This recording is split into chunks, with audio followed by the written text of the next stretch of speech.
Assalamualaikum warahmatullahi wabarakatuh. Hari ini kita akan membahas tentang Al-Kalimah At-Thayyibah yang ada di dalam surah Ibrahim, surah 14 ayat 24 sampai dengan 27 ya. Yang kita bahas merupakan inti dari pembahasan di dalam ayat ini adalah tentang Al-Kalimah At-Thayyibah. Artinya adalah kalimat yang baik. Itu arti harfiahnya. Allah Subhanahu wa taala berfirman, Bismillahirrahmanirrahim. Alam tara kaifa daraballahu mathalan kalimatan thayyibatan kasyajaratin thayyibatin asluha thabitun wa far'uha fis sama' tu'ti ukulaha kulla hinin bi'izni rabbiha wa yadribullahu al-amthala linnasi la'allahum yatadhakkarun wa mathalu kalimatin khabithatin kasyajaratin khabithah ujtuthat min fawqil ardi ma laha min qarar yuthabbitu Allahu alladhina amanu bil qawli thabit fil hayatid dunya wa fil akhirah wa yudhillu Allahu adh-dhalimin wa yaf'alu Allahu ma yasha'. Ini ayat-ayat yang sangat dalam, mempunyai pesan-pesan tasawuf. Insyaallah kita akan bahas bagian-bagian penting yang ada di dalam ayat ini. Tapi sebelumnya kita baca terjemahannya dulu ya. Insyaallah kita bisa mengikuti maknanya dengan lebih dalam ketika menafsirkan ayat ini. Allah berfirman, Bismillahirrahmanirrahim. Tidakkah kamu perhatikan bagaimana Allah telah membuat perumpamaan kalimat yang baik seperti pohon yang baik, akarnya teguh dan cabangnya menjulang ke langit. Pohon itu memberikan buahnya pada setiap musim dengan seizin Tuhannya. Allah membuat perumpamaan-perumpamaan itu untuk manusia supaya mereka selalu ingat. Dan perumpamaan kalimat yang buruk seperti pohon yang buruk yang telah dicabut dengan akar-akarnya dari permukaan bumi, tidak dapat tetap tegak sedikit pun. Allah meneguhkan iman orang-orang yang beriman dengan ucapan yang teguh itu dalam kehidupan di dunia dan di akhirat. Dan Allah menyesatkan orang-orang yang zalim dan membuat apa yang Dia kehendaki. Nah, ini terjemahan Departemen Agama. Gitu mungkin agak berbeda kalimatnya. Nah, yang menjadi pembahasan kita adalah dua hal. Satu, Al-Kalimah At-Thayyibah, mathalu kalimatin thayyibatin pada ayat 24. Yang kedua adalah sebaliknya, kalimatun khabithatun atau Al-Kalimah Al-Khabithah. Kalimah thayyibah artinya perkataan yang baik, Al-Kalimah Al-Khabithah artinya perkataan yang buruk. Allah mengumpamakan perkataan yang baik seperti pohon yang baik, yang akarnya teguh dan cabangnya menjulang ke langit. Nah, sekarang pertanyaannya, apa yang dimaksudkan dengan kalimah thayyibah? Dan apa yang dimaksudkan dengan kalimah khabithah? Kalimah yang buruk ini apa? Banyak tafsiran tentang makna kalimah thayyibah. Salah satu makna besar dari kalimat thayyibah adalah ucapan syahadat. ucapan dua kalimat syahadat, asyhadu alla ilaha illallah wa asyhadu anna muhammadar rasulullah. Karena itu disebut misalnya kalimat tahlil, ucapan la ilaha illallah adalah disebut juga sebagai kalimat thayyibah. Karena itu kenapa misalnya salah satu zikir yang paling agung di sisi Allah adalah ucapan kalimat thayyibah, ucapan kalimat tahlil, ya, la ilaha illallah, la ilaha illallah. Kalimat tahlil la ilaha illallah adalah sebuah zikir yang paling mungkin menghindari manusia dari riya. Kalimat la ilaha illallah itu, kalimat tahlil namanya, adalah sebuah zikir yang paling mungkin dilakukan manusia tanpa di sana ada embel-embel riya. Kenapa? Karena ucapannya saja itu tidak memerlukan getaran bibir. La ilaha illallah itu tanpa kita harus kelihatan berzikir juga kita bisa mengucapkan, kan? La ilaha illallah, la ilaha illallah, tanpa bibir kita bergerak. Tapi misalnya zikir yang lain, pasti bibir kita bergerak. Misalnya kalau kita sebut subhanallah saja misalnya, kan harus kelihatan subhanallah. Dalam huruf ba yang kita ucapkan, bibir kita pasti menutup sub, kan kelihatan gitu. Atau misalnya zikir salawat misalnya, Allahumma sholli ala Muhammad wa ali Muhammad, bibir kita juga kelihatan bergerak. Atau kalimat alhamdulillah juga kelihatan bergeraknya. Apapun jenis zikir yang kita baca bersama itu kelihatan. Nah, kata para ulama, sesuatu yang kelihatan itu mungkin memanggil manusia untuk riya. Kenapa saya zikir? Tuh orang lihat saya zikir mungkin memanggil kita untuk merasa bangga. Karena itu kalimat la ilaha illallah adalah sebuah zikir yang paling mungkin menghindari manusia dari riya. Karena dia tidak memerlukan getaran bibir kita. Dengan sebutan lidah saja pun kita sudah bisa. Karena itu disebut itu salah satu zikir yang paling besar. Karena dia menyimpan kemungkinan manusia untuk menghindarkan dari sifat riya. Nah, itu salah satu makna kalimat thayyibah. Jadi makna kalimat thayyibah ini salah satunya adalah kalimat tahlil atau kalimat syahadat. Asyhadu an la ilaha illallah wa asyhadu anna muhammadar rasulullah. Itu salah satu makna kalimat thayyibah. Makna kedua kalimat thayyibah adalah iman. Iman kita kepada Allah, kepada Rasulullah, kepada para malaikat dan sebagainya, itu disebut sebagai kalimat thayyibah. Tapi pengertian kedua ini lebih bersifat kiasan. Lebih bersifat kiasan. Tapi juga maknanya kalimat thayyibah. Ketiga, makna kalimat thayyibah adalah Al-Qur'an. Yang keempat, makna kalimat thayyibah adalah segala jenis tasbih. Kan tasbih kita ini banyak tuh. Ada yang paling masyhur, yang paling populer adalah subhanallah walhamdulillah wala ilaha illallah wallahu akbar. Itu tasbih yang paling populer. Tasbihnya Nabi Yunus gimana? La ilaha illa anta subhanaka inni kuntu minadz zalimin. Itu tasbihnya Nabi Yunus. Tasbih penghuni surga, subhanakallahumma wa tahiyyatuhum fiha salam.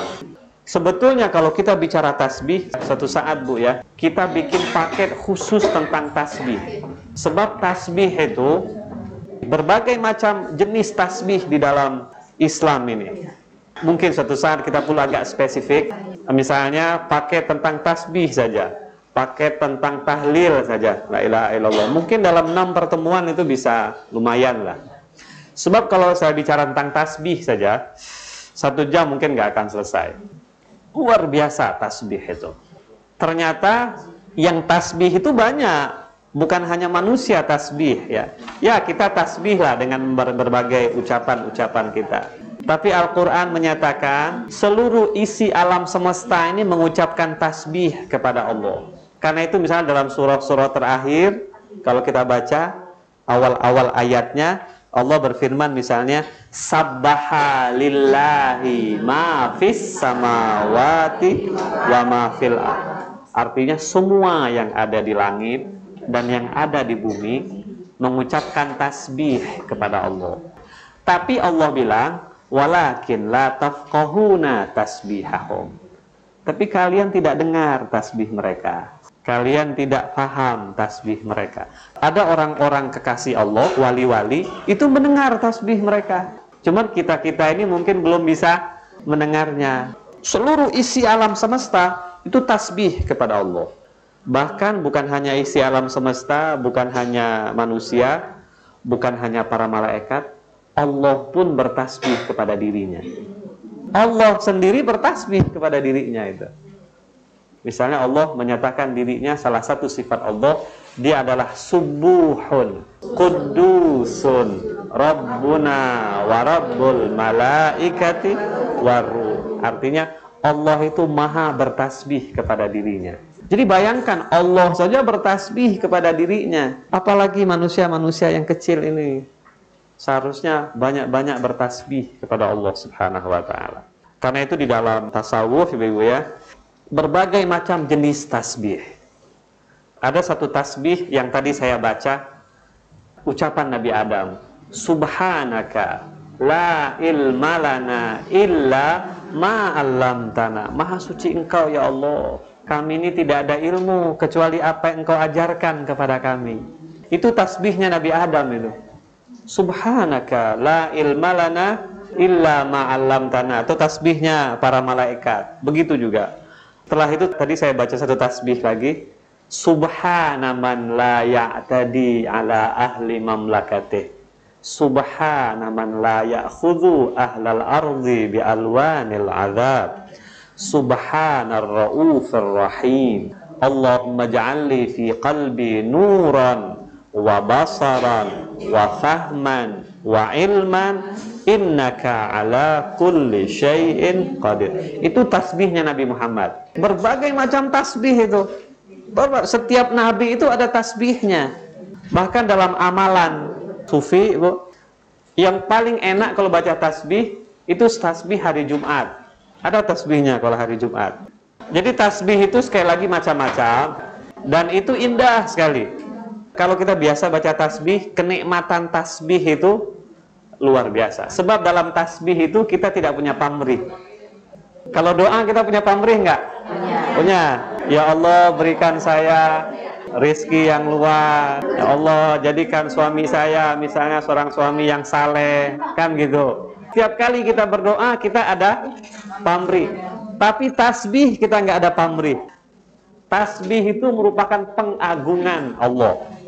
Karena itu kenapa tasbih itu sangat besar maknanya di dalam kehidupan Muslim yang ingin mendekatkan dirinya kepada Allah Subhanahu wa ta'ala.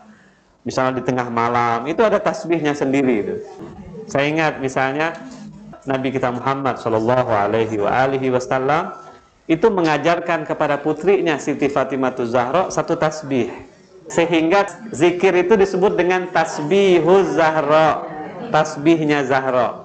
Apa yang diajar oleh Nabi Muhammad kepada putrinya? Baca 3. Pertama Allah Akbar dulu 34, kemudian Alhamdulillah 33, Subhanallah 33. Kayak yang populer sebaliknya, Subhanallah walhamdulillah wala ilaha illallah wallahu akbar.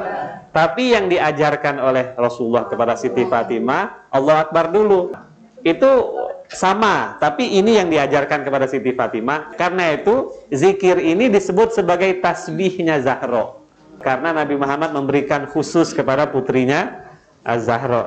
Mudah-mudahan Majlis Ta'lim Zahra jadi seperti Zahra. Ibu-ibu yang ada di sini insya Allah mendapatkan syafaatnya Zahra, insya Allah. Nah, itu kemudian populer dengan zikir yang namanya tasbihuz Zahra. Padahal bacaannya ada takbir, ada tahmid, ada tasbih, tapi disebut sebagai tasbihuz Zahra. Nah, memang tasbih itu zikirnya para aulia. Aulia itu paling suka tasbih. Mereka kalau mau doa itu kadang-kadang malu ya. Tasbih sajalah mengagungkan Allah, atau tahlil la ilaha illallah dan sebagainya.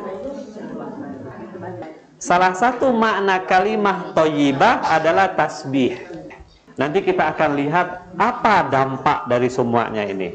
Sekarang kita lihat maknanya dulu. Makna kalimah thayyibah dulu ya. Sudah 4. Yang kelima, makna kalimah thayyibah adalah segala bentuk ucapan yang baik. Segala bentuk ucapan yang baik. Apa saja? Pokoknya di sana tidak ada yang disebut dengan bohong. Kalimat yang betul itu disebut kalimatun hasanah. Kalimat yang baik, ucapan yang baik.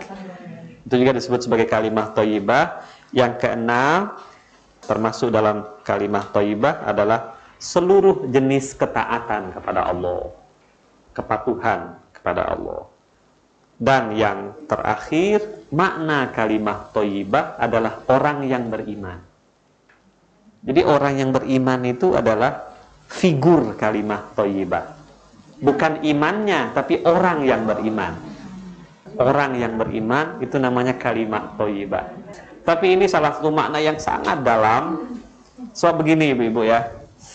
Kenapa Allah menyebut kalimah thayyibah dengan contoh orang yang beriman? Bukan imannya, tapi orangnya yang beriman. Dalam Al-Quran, ketika cerita tentang anaknya Nabi Nuh yang kemudian tidak ikut ayahnya, Allah tidak mengatakan dia melakukan perbuatan yang buruk, tapi dia adalah figur perbuatan yang buruk. Allah menyatakan begini, innahu amalun ghairu saleh. Innahu amalun ghairu saleh. Anaknya Nabi Nuh itu adalah amal yang tidak soleh. Bukan dia melakukan amal yang tidak soleh, tapi dia adalah figur amal yang tidak soleh. Saya kasih penjelasan begini, Bu. Ini sedikit filsafat. Dalam Al-Quran, ketika cerita tentang perbuatan kita, memang pertama-tama ketika kita berbuat sesuatu yang buruk, itu kita melakukan buruk. Misalnya, kita biasanya tidak pernah bohong, tiba-tiba kita sekali berbohong. Besok kita terpanggil lagi untuk berbohong. Oh, kemarin bohong, apa salahnya bohong sedikit hari ini. Hari ketiga, pikir lagi, udah kepalang basah, sudahlah bohong lagi deh. Bohong lagi. Itu lama-lama kita merasa bohong itu sebagai sebuah sifat kita. Yang tadinya sangat sedikit, karena kita teruskan, sampai akhirnya seluruh hidup kita mau bohong. Na'udzubillah min dzalik, kalau misalnya kita sampai pada satu tahap di mana kita menganggap bohong itu adalah baik. Itu bisa terjadi. Contohnya begini, Bu ya. Misalnya makan yang haram. Contoh kecil lah, makan yang haram. Mula-mula orang melihat khomer ya, minuman keras. Wah, enggak boleh, minuman keras itu haram. Oh, enggak akan minum dia. Ingin saja dia misalnya mencicip sedikit, dia cicip. Lama-lama dia ketagihan. Ketika dia ketagihan, dia bilang apa? Ya, kalau memabukkan itu haram. Kalau tidak mabuk mah nggak apa-apa katanya. Iya kan? Berbalik nggak logikanya? Nah, orang yang sudah melihat perbuatan yang buruk sebagai sesuatu yang baik, itu artinya dirinya sendiri itu adalah buruk. Itu yang disebutkan sebagai amal ghairu soleh. Di dalam dirinya itu sudah berbalik 180 derajat sehingga dia melihat yang buruk sebagai sebuah kebaikan. Itu na'udzubillah, jangan sampai. Bukan hanya khomer, menggunjing orang begitu. Kadang-kadang kita melihat, saya nggak menggunjing kok, saya cuman ngomongin aja. Saya benar kok, gitu. Menggunjing yang tadinya kita anggap jelek, sekarang kita anggap baik, ya kan? Seperti misalnya, ini mungkin contoh politik lah sedikit ya, yang terjadi di sekitar kita. Misalnya, seperti penguasa yang lama misalnya. Dia tahu bahwa mencuri uang rakyat haram hukumnya. Jelas-jelas haram, dosa besar. Terakhir dia bilang, saya nggak mencuri kok. Saya menolong orang kok. Menolong orang dan sebagainya. Jadi dia merubah logikanya. Nah, ini contoh yang negatif. Sekarang contoh yang positif juga begitu. Misalnya begini, kita ketika ingin melaksanakan misalnya sholat malam, itu pertama-tama kan susah sekali. Sepertinya beban yang besar. Tapi ketika kita biasakan, kedua, ketiga, kalau 1 tahun kita biasakan sholat malam, itu pada tahun kedua kita anggap itu sangat biasa. Dia berubah menjadi kebiasaan kita, kewajiban kita. Yang tadinya perbuatan, sekarang dia berubah menjadi figur. Nah, sama seperti kita. Karena itu kenapa dikatakan salah satu makna kalimah thayyibah adalah orang mukmin. Sebab dia sudah merubah seluruh perbuatan menjadi dirinya. Menjadi dirinya. Ibu paham ya maksudnya ya? Bagaimana di dalam Islam makna besar dari kalimah thayyibah. Nah, kalimah thayyibah seperti ini yang artinya mukmin, yang artinya macam-macam tadi, itu yang kita bahas di dalam surah Ibrahim pada ayat 24. Nah, kata Allah, kalimah thayyibah seperti ini itu persis seperti pohon yang baik, yang akarnya sangat kokoh dan ranting-rantingnya banyak. Bayangkan Bu ya, ini sebuah pohon misalnya, akarnya sangat kokoh. Apa sih maksud dengan ranting-ranting yang banyak ini?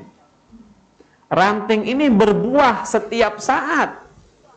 Tidak pernah ada musim. Seluruh waktunya adalah musim bagi dia. Sekarang saya kasih contoh agak materi dulu. Seperti pohon yang kokoh, kata Allah. Pohon yang kokoh bisa tumbang nggak? Nggak bisa tumbang. Tapi bedanya pohon kita di dunia ini ada waktu. Tapi pohon kalimah thayyibah tidak ada waktu. Kalimah thayyibah seperti pohon yang sangat kokoh. Kalau dia kokoh, dia nggak bisa tumbang. Orang mukmin yang termasuk dalam kategori kalimah thayyibah, yang tasbihnya banyak, yang tahlilnya banyak, yang imannya sudah berubah menjadi mukmin, yang macam-macam kita sebut 7 tadi, seandainya ada dalam dirinya, dia persis seperti kalimah thayyibah, dia tidak akan bisa digoyang oleh apapun di dunia ini. Tidak bisa digoyang oleh apapun. Karena itu katanya kalimah thayyibah ini Bu ya, nanti Ibu bisa lihat di dalam makna lain, itu di dalam surah Hamim Sajadah ayat 30, tafsiran daripada kalimah thayyibah itu. Hamim Sajadah itu surah Fussilat surah 41 ayat 30.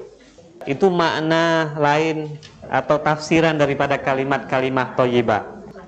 Namanya Fussilat dimulai dengan Hamim, jadi orang manggilnya Hamim. Di dalamnya ada kewajiban sujud, karena itu orang menyebutnya Hamim Sajadah. Hamim di dalamnya ada sujud. Bismillahirrahmanirrahim. Innalladzina qalu rabbunallahu thumma istaqamu tatanazzalu alaihimul malaikatu alla takhafu wa la tahzanu wa abshiru bil jannati allati kuntum tu'adun. Nah, itu orang yang memiliki dalam dirinya kalimah thayyibah. Apa maksudnya? Sesungguhnya orang-orang yang mengatakan Tuhan kami ialah Allah, kemudian mereka meneguhkan pendirian mereka, maka malaikat akan turun kepada mereka dengan mengatakan, janganlah kamu merasa takut dan janganlah kamu merasa sedih, dan bergembiralah kamu dengan memperoleh surga yang telah dijanjikan Allah kepada kamu. Bayangin tuh Bu, orang kalau sudah bisa menjadikan kalimah thayyibah adalah bagian dalam dirinya, itu malaikat turun menjadi sahabat kita. Itu Allah mengatakan, tatanazzalu alaihimul malaikah. Allah menyatakan, malaikat turun. Itu saya katakan tadi. Ya Allah, ini luar biasa ini. Manusia ini makhluk yang hatta malaikat pun mau hormat kepada dirinya. Manusia ini adalah makhluk yang malaikat mau mengabdi kepada dirinya. Artinya kita ini potensi mempunyai kemungkinan untuk menjadi orang yang sangat tinggi di sisi Allah, sehingga para malaikat pun mau berkhidmat sama kita.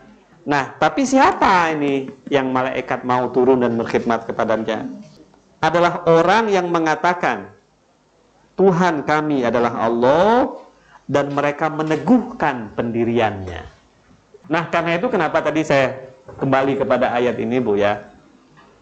Orang mukmin yang memiliki kalimah thayyibah, Allah menggambarkan dia persis seperti pohon. Kokoh akarnya. Akarnya ini apa? Akarnya ini adalah iman kepada Allah. Ini iman. Iman kepada Allah. Iman, satu lagi di atas iman, istiqomah. Konsisten. Itu istiqomah. Dia konsisten dengan iman dia. Dia betul-betul bisa menjaga imannya. Dia selalu menjadi mukmin. Na'udzubillah, tidak pernah menjadi amal ghairu soleh, walaupun ayahnya adalah orang alim. Nah, ini akar kita, Bu. Ini kita punya akar hidup kita. Inilah yang kata Allah, seandainya manusia bisa kokoh imannya, manusia bisa istiqomah dalam imannya, maka malaikat akan turun kepadanya menjadi sahabatnya, tumbuh pohonnya dengan baik. Bukan hanya itu, bukan hanya malaikat turun menghiburnya, tapi dirinya sangat bermanfaat kepada orang lain. Itu digambarkan oleh Allah. Dia punya ranting-ranting, far'uha fis sama, rantingnya itu sampai ke langit. Tu'ti ukulaha kullahin, setiap saat dia memberikan makanan kepada orang. Maksudnya setiap saat dia bermanfaat kepada orang. Orang melihat dirinya saja orang sudah senang. Orang sudah merasa sepertinya takut melanggar perintah Allah. Saya kasih contoh, Bu, ya. Kadang-kadang ya dalam hidup kita ini, kita ketemu dengan orang, kalau kita lihat mukanya kita rasanya insaf kepada Allah. Ada kan orang-orang kayak gitu, yang kalau kita lihat wajahnya mengingatkan kita kepada Allah. Ada orang-orang kayak gitu. Kalau kita lihatnya, ya Allah, dia ini sepertinya seperti kekasih Allah, yang kalau kita lihat wajahnya mengingatkan kita ingin sholat, mungkin kita ingin baca Al-Quran. Itu ada orang-orang kayak gitu.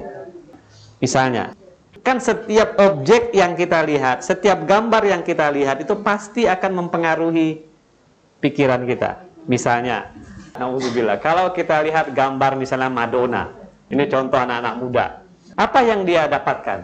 Dia sebagai seorang rockers yang mengingatkan dia pada mungkin pengalaman dia di mana.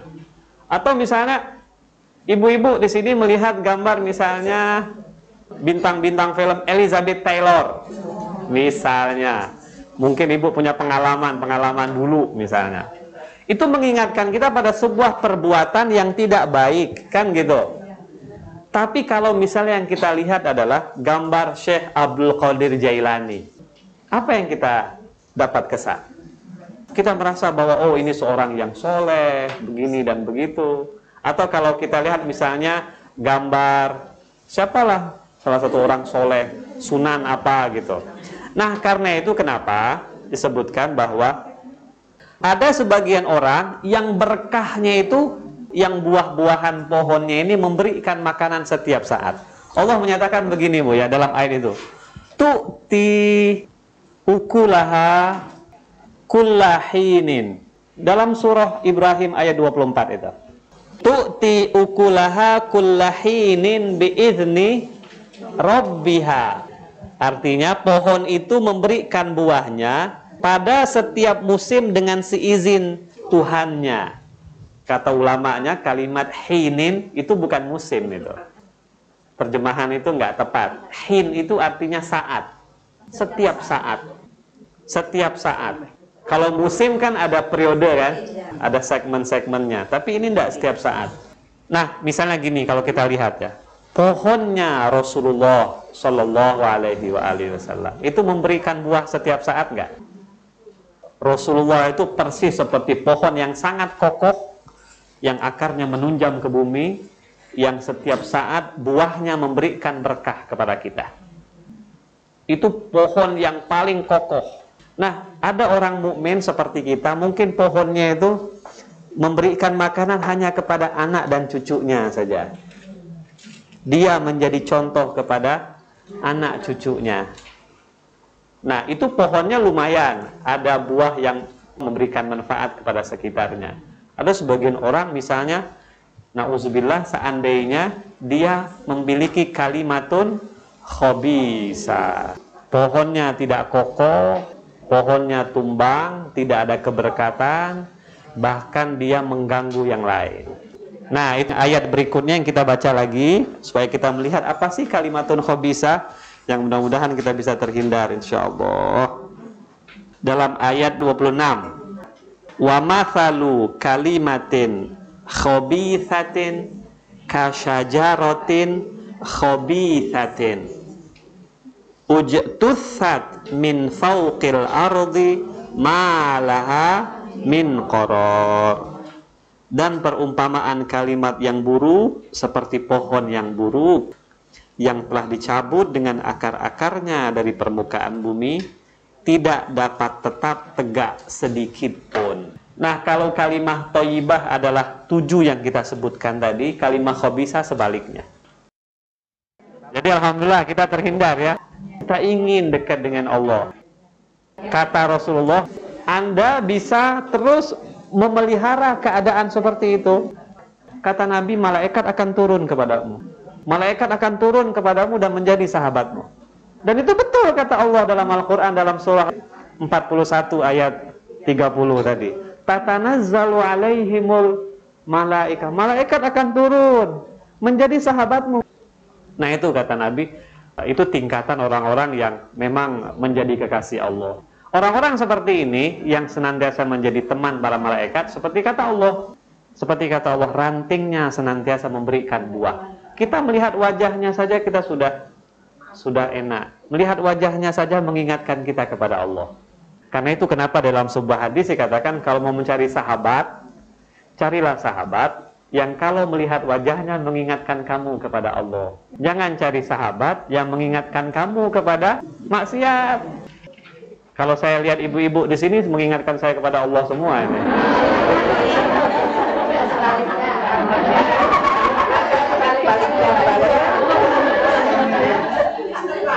Betul, Bu, betul. Enggak terbalik, enggak terbalik. Nah, memang begitu. Itu namanya keberkahan yang luar biasa. Yang disebut dengan berkah itu kan gitu.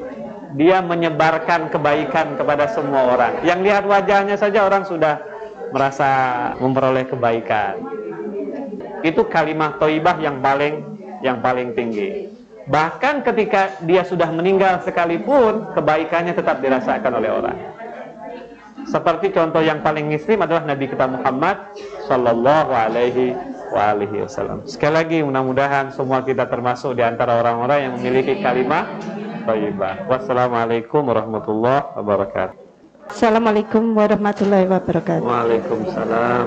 Ayat 25 tadi Ustadz, bisa juga diumpamakan setiap orang yang memperoleh ilmu, hakikat dan pengetahuan tersebut diperoleh karena karunia dari Allah. Bagaimana Ustadz, saya ingin menanyakan solusinya dari sebagian anak-anak pelajar kita yang sekarang ini keadaannya memprihatinkan, bahwa di sana sini banyak tawuran, meskipun ibu bapaknya juga memperhatikan pada anak tersebut. Untuk bisa mensyukuri begitu, bagaimana kewajiban kita? Terima kasih. Memang jumlah iblis ini lebih banyak dari jumlah malaikat mungkin ya. Apalagi kita yang hidup di dunia ini. Ada sebuah cerita, Bu ya.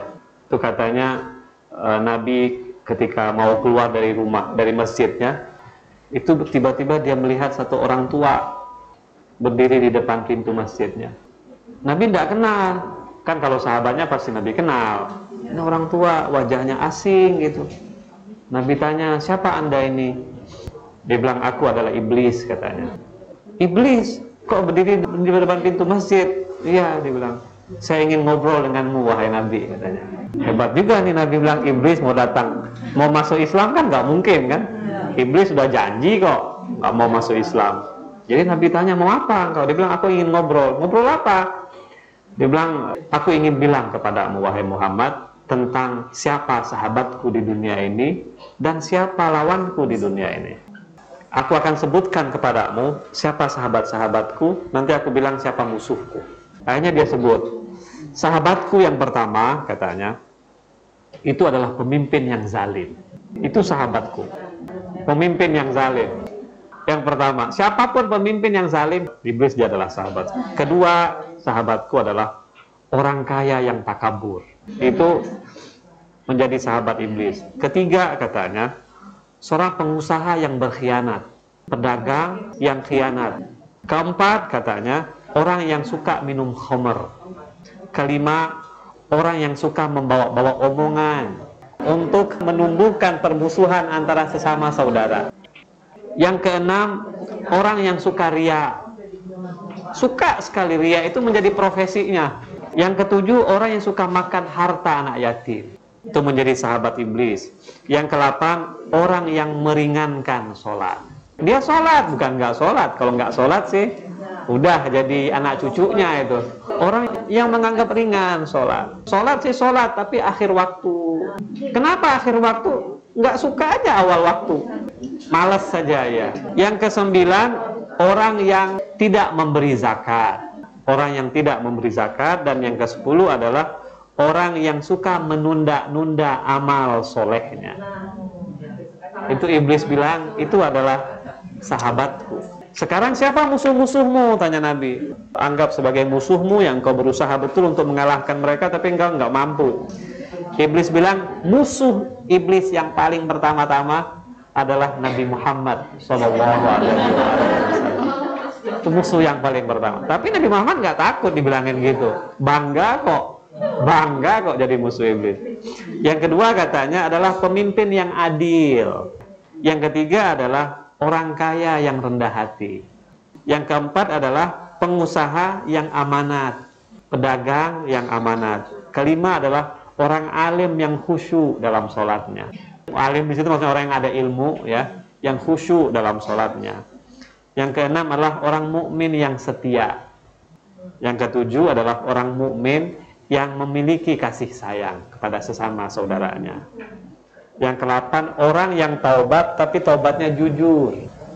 Taubatan nasuha. Yang ke-9, orang yang takut melakukan larangan Allah. Yang ke-10, orang mukmin yang selalu dalam keadaan bersuci. Selalu wudu. Itu iblis tidak berani sama dia. Karena itu kenapa orang-orang alim itu, orang-orang sufi, selalu mereka berwudu. Kalau batal, wudu lagi. Batal, wudu lagi. Ternyata kalau orang selalu dalam keadaan suci, itu wajahnya akan bercahaya. Bahkan kadang-kadang kalau orang-orang alim itu, orang-orang sufi, dia kalau ada wudu, mau sholat, dia wudu lagi. Kadang-kadang sahabatnya nanya, kenapa? Bukan takut batal. Dia tahu bahwa dia tidak batal. Kenapa dia wudu lagi? Dia bilang dia menambah cahaya di atas cahaya. Dia suka sekali wudu. Dan itu biasanya iblis takut itu, karena dia sepertinya ada benteng yang menghalangi dia untuk mempengaruhi itu. Yang ke-11, orang mukmin yang suka sedekah. Orang mukmin yang suka sedekah, iblis juga menganggap dia sebagai musuhnya. Karena kan kita kalau mau sedekah banyak saja halangan. Kadang-kadang kita takut kalau sedekah di depan orang, kita alasan, wah nanti ria.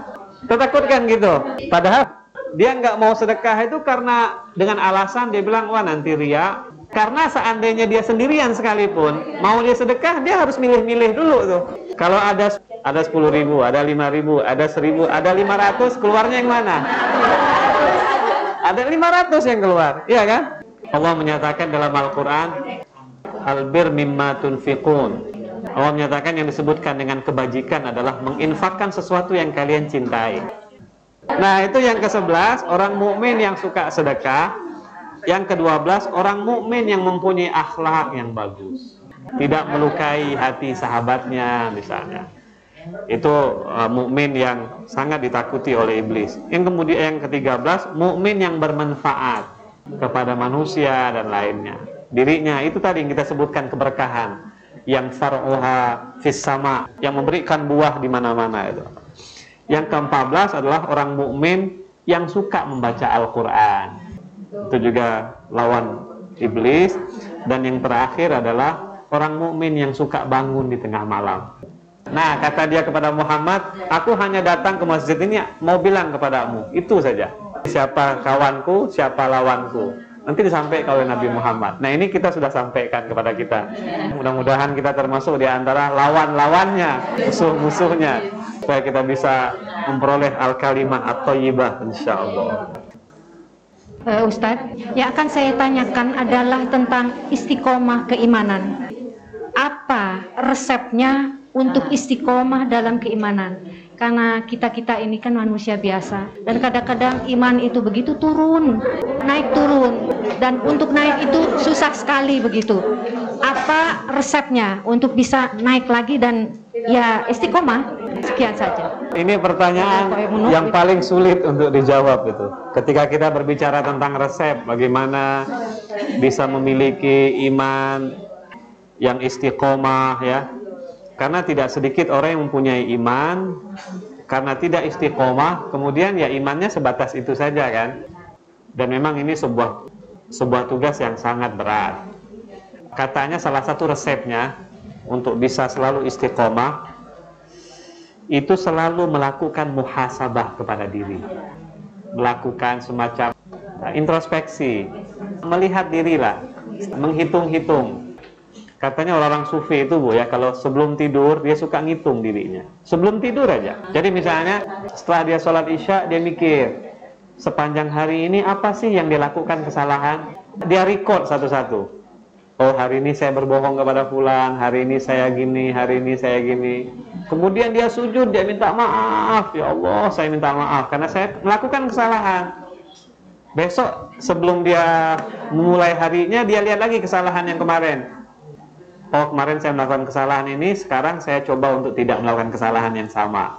Nanti sorenya, dia lihat lagi, masih nggak dia lakukan kesalahan. Dan itu dia lakukan muhasabah terus itu.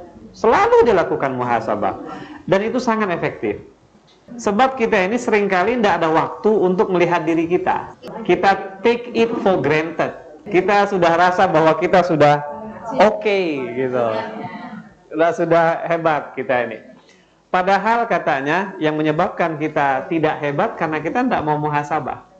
Coba kalau kita mau muhasabah. Nah, minimal kalau orang-orang seperti kita, mungkin sebagian orang kalau mau melakukan perjalanan spiritual itu bukan hanya malam hari dia muhasabah. Kadang-kadang misalnya dia tahu bahwa dia selalu berbuat jelek misalnya kan. Saya berusaha selama 2 jam ini tidak berbuat salah. Gitu, misalnya gitu. Nanti setelah 2 jam dia lihat lagi, oh kok saya masih salah ya. Janji lagi 2 jam ini saya nggak buat salah. Gitu terus dia. Sampai kemudian dia merasa bahwa selama 6 jam dia nggak berbuat salah, dia ningkat lagi. Saya coba lagi selama 6 jam nggak buat salah lagi. Nah, kalau sudah total siang harinya bisa, baru nanti malam harinya. Malam hari ini, besok janji nggak buat lagi. Selalu melakukan muhasabah gitu loh. Karena itu kenapa dalam sebuah hadis dikatakan hasibu anfusakum qabla an tuhasabu. Hisablah diri kalian sebelum kalian dihisab oleh Allah. Itu yang paling praktis dan semua orang bisa melakukan itu. Sebab manusia tahu siapa dirinya kan. Innal insana ala nafsihi basirah. Orang itu paling sangat tahu tentang siapa dirinya. Jadi kalau kita melakukan muhasabah pada diri kita sendiri, kita lebih jujur ketimbang orang lain yang melakukan. Itu mungkin salah satu cara ya. Mudah-mudahan bermanfaat Bu ya apa yang kita bicarakan insyaallah.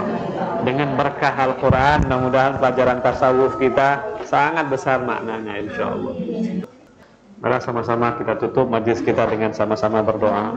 A'udzubillahi minasyaitonirrajim. Bismillahirrahmanirrahim. Alhamdulillahirabbil alamin. Allahumma shalli ala Muhammad wa ali Muhammad. Allahumma ja'al jam'ana hadza jam'an marhuma wa tafarruqana min ba'dihi tafarruqan ma'suma. Allahumma arzuqna taufiq at-ta'ah wa bu'd al-ma'siyah wa sidqan niyyah wa irfan al-hurmah wa akrimna bil huda wal istiqamah wa saddid al-sinatana bis-shawab wal hikmah واملأ قلوبنا بالعلم والمعرفة وطهر بطوننا من الحرام والشبهة واكفف أيدينا عن الظلم والسرقة واغضض أبصارنا عن الفجور والخيانة واسدد أسماعنا عن اللغو والغيبة وتفضل على علمائنا بالزهد والنصيحة وعلى المتعلمين بالجهد والرغبة وعلى المستمعين بالاتباع والموعظة وعلى مشائخنا بالوقار والسكينة وعلى الشباب بالإنابة والتوبة وعلى النساء بالحياء والعفة وعلى الأمراء بالعدل والشفقة وعلى الرعية بالإنصاف وحسن السيرة وبارك للحجاج والزوار في الزاد والنفقة واقض ما أوجبت عليهم من الحج والعمرة بفضلك ورحمتك يا أرحم الراحمين.